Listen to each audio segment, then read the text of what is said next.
Bonjour tout le monde. Donc, bienvenue dans les vidéos démonstratives sur la mise en page dans Microsoft Word. Et dans la vidéo qui suit, on va voir un petit peu plus en détail comment on peut travailler les en-têtes et les pieds de page dans un environnement Microsoft Word et plus particulièrement comment travailler les en-têtes et les pieds de page lorsqu'on utilise des sections. Si vous n'avez pas regardé la vidéo d'introduction aux sections, je vous suggère fortement de le regarder auparavant pour bien vous mettre en contexte. Donc ici, je vais présumer que vous savez qu'est-ce qu'une section, à quoi ça sert, comment ça fonctionne, et ainsi de suite. Je vais simplement vous préciser que dans le document qui suit, on aura trois pages. La première page, en fait, sera la section 1, sur laquelle on va la pouvoir représenter en jaune. Ici, dans la deuxième section de mon document, donc la section 2, on va avoir des informations qui sont en vert. Et finalement, dans la troisième section de mon document, et on voit qu'elle est dans l'autre sens, c'est voulu, c'était pour vous montrer qu'on a bel et bien une coupure de section entre chacun d'entre eux, les éléments d'information vont être bleus. Donc si on résume, mon document, la première page, est dans la section 1 en jaune, dans la section 2, dans la deuxième section de mon document, l'information va être en vert, et dans la troisième section de mon document, l'information est en bleu. Les couleurs, j'en ai pas besoin pour travailler avec les sections, je les ai laissées là, principalement pour vous expliquer bien découper les différentes sections entre elles. Donc, la première chose que je vais faire, comme j'avais fait dans le tutoriel précédent, je vais couper le paragraphe qui est ici en trois pages distinctes qui vont rester évidemment à l'intérieur de la même section. Pour faire ça, je vais simplement venir ajouter ici, dans l'onglet Mise en page, un saut de page pour bien diviser, et enlever ici le paragraphe supplémentaire avec la touche Supprime, afin de bel et bien insérer un saut de page dans mon document. Étant donné que j'ai simplement mis un saut de page et non un saut de section page suivante, notez que les paragraphes en jaune sont restés à l'intérieur de la même section. J'ai la section 1 qui est ici, j'ai toujours la section 2 qui est en vert ici, et finalement, j'ai la section 3 qui est en bleu ici. Okay. Lorsqu'on va travailler avec des en-têtes et des pieds de page, dans le tutoriel des sections, je vous avais dit que si vous vouliez savoir dans quelle section vous vous trouvez, vous avez la possibilité de venir modifier l'en-tête ici qui permet de voir à quel endroit on se retrouve dans notre document. Okay? Dans le cas qui est ici, j'ai mon en-tête de section, donc je suis dans la section 1. Comme je vous disais, la section en jaune reste dans la section 1 encore. Le reste de la section en jaune est encore dans la section jaune. Et puisque j'ai un saut de section page suivante à partir d'ici, c'est-à-dire que à partir de la page suivante, donc à partir d'ici, je vais changer de section. C'est bel et bien ce qu'on voit. Le changement de la section 1 est passé de la section 2. Et puisque j'ai un saut de section page suivante à partir d'ici, qui avait été inséré précédemment, j'ai passé de la section 2 à la section 3 à partir du changement de page qui est ici. Ce qui veut dire que dans mon document, j'ai maintenant mes trois sections qui sont ici et pour lesquelles on va avoir la possibilité de personnaliser nos en-têtes et nos pieds de page. La première chose qu'il faut savoir, en fait, c'est que si on veut changer l'en-tête ou le pied de ma page, on a la possibilité de le faire, comme on disait, avec le clic droit dans le haut de la page. Et si on veut sortir de là, on peut faire fermer l'en-tête et le pied de page.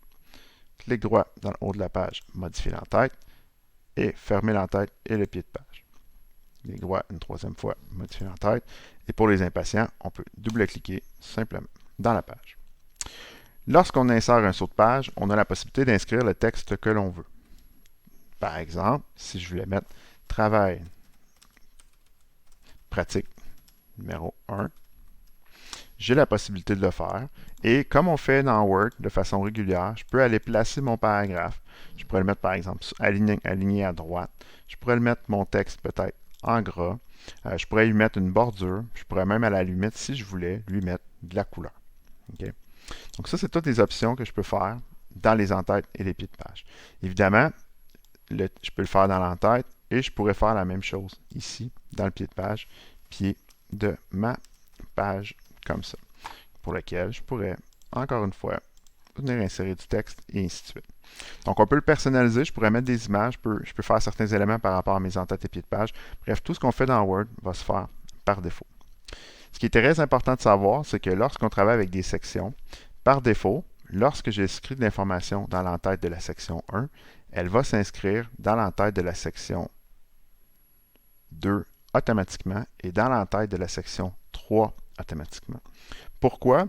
Parce que lorsque je vais avoir, en fait, parce que même si j'ai un changement de section. Donc, vous voyez ici, là, la bande pointillée exprime un changement de section que j'aurai ici. Lorsque je change de section, même si j'ai changé de section par défaut, l'entête de la feuille qui est ici est reliée à l'entête de la feuille de la section suivante. Et l'entête de la section qui est ici est reliée à l'entête de la section suivante. Donc, dans notre cas ici, si on a la section 1, section 2 et section 3, lorsque j'écris quelque chose dans la section 1, ça va aller l'écrire automatiquement dans l'entête de la section 2. Et parce que l'entête de la section 2, elle est reliée à l'entête de la section 3, ça va aller l'ajouter également à cet endroit-là.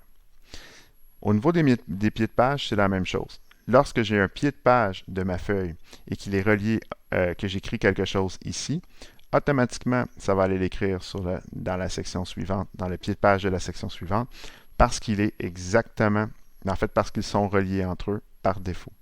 Et si j'avais écrit quelque chose et que celui-là, il est relié ici, ça va aller aussi l'écrire dans le pied de page de l'entête de la section 3. Pourquoi?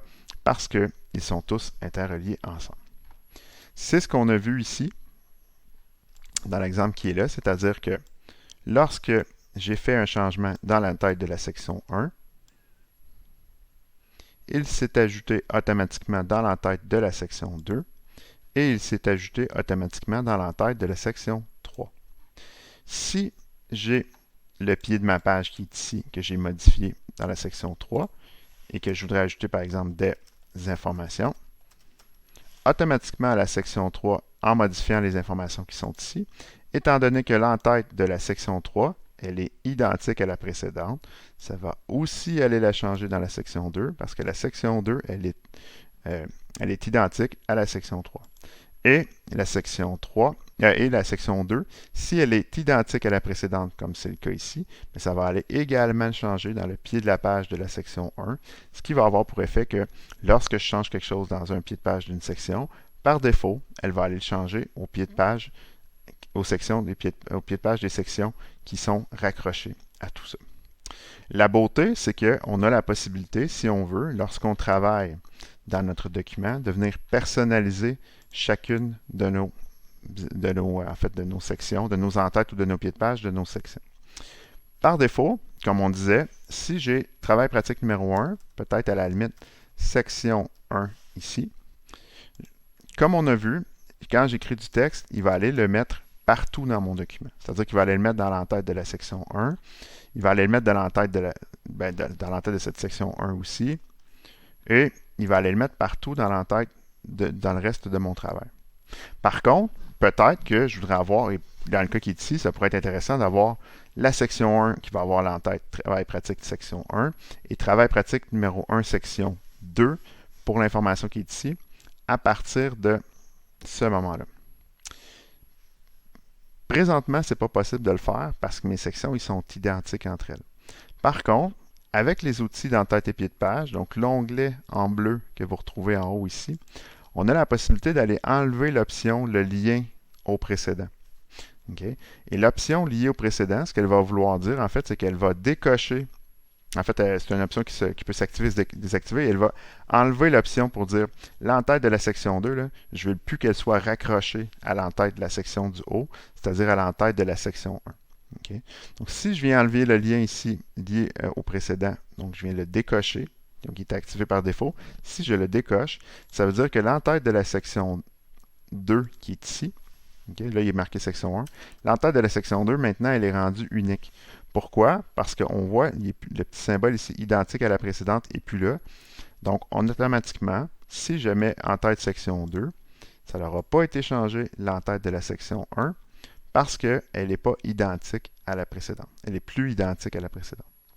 Okay? Donc, par contre, si vous vous rappelez bien, par défaut, la section 3, elle est reliée à l'entête de la section 3, elle est reliée à l'entête de la section 2. L'entête de la section 2, elle est reliée à l'entête de la section 1. Donc, si j'ai changé travail pratique numéro section 2 ici dans mon document, nécessairement, ça va aussi aller changer la section 3 pour avoir l'information travail pratique numéro 1, section 2. Pourquoi? Parce que le 3, il était branché à la 2. Donc, si je veux avoir la section 3 qui va être unique, donc pour le texte pour lequel il va être unique à son propre compte, à ce moment-là, j'ai la possibilité d'aller enlever ici l'option liée au précédent. Donc là, maintenant, la section 3, l'entête de la section 3 n'est plus reliée à l'entête de la section 2. Et là, je peux mettre l'entête de la section 3, ici comme ça. Ce qui aura pour effet, en fait, d'avoir 3 entêtes différents pour chacune de mes sections dans mon document. OK. Donc, rappelez-vous que par défaut, l'entête de la section, en fait, les entêtes de vos documents sont toujours interreliées entre elles. Et lorsque vous faites l'option, donc si vous êtes par exemple dans la section 3 et que vous décrochez l'option liée au précédent, en fait, ce que vous venez d'enlever, c'est que vous venez de supprimer le lien entre l'entête numéro 3, l'entête de la section 3 et l'entête de la section 2, ce qui fait en sorte que les deux sections sont maintenant indépendantes. Et si vous êtes dans la section 2 et vous voulez enlever l'entête dans la section 1, faites simplement enlever l'option liée au précédent, donc le bouton lié au précédent, et grosso modo, ça va vous permettre d'avoir 3 entêtes qui vont être totalement uniques. C'est la même chose au niveau des pieds de page. Le pied de page de la section 3 est nécessairement actif est relié par défaut au pied de page de la section 2 et le pied de page de la 2 est relié à la 1. Si vous voulez avoir un pied de page dans la section 3 qui est unique, vous devez décrocher l'option liée au précédent pour enlever le lien vers le pied de page de la section d'avant. Et la même chose, si vous êtes ici, vous voulez avoir un pied de page qui est unique par rapport à l'autre d'avant, vous enlevez l'option liée au précédent et ça va vous permettre d'avoir des pieds de page qui sont uniques. Donc, évidemment, à force d'en faire, ça nécessite un petit peu d'expérience par rapport à ça. Ce que je vous suggère fortement de faire, c'est de regarder le prochain vidéo dans lequel on va regarder un petit peu les sections. On va parler de la numérotation et on va revenir un petit peu plus en détail sur ce concept-là de section. Mais pour l'instant, j'espère que ça vous a bien permis de voir en fait ce qu'on pouvait faire avec des entêtes et des pieds de page dans le cadre du cours. Merci beaucoup. Bonne journée.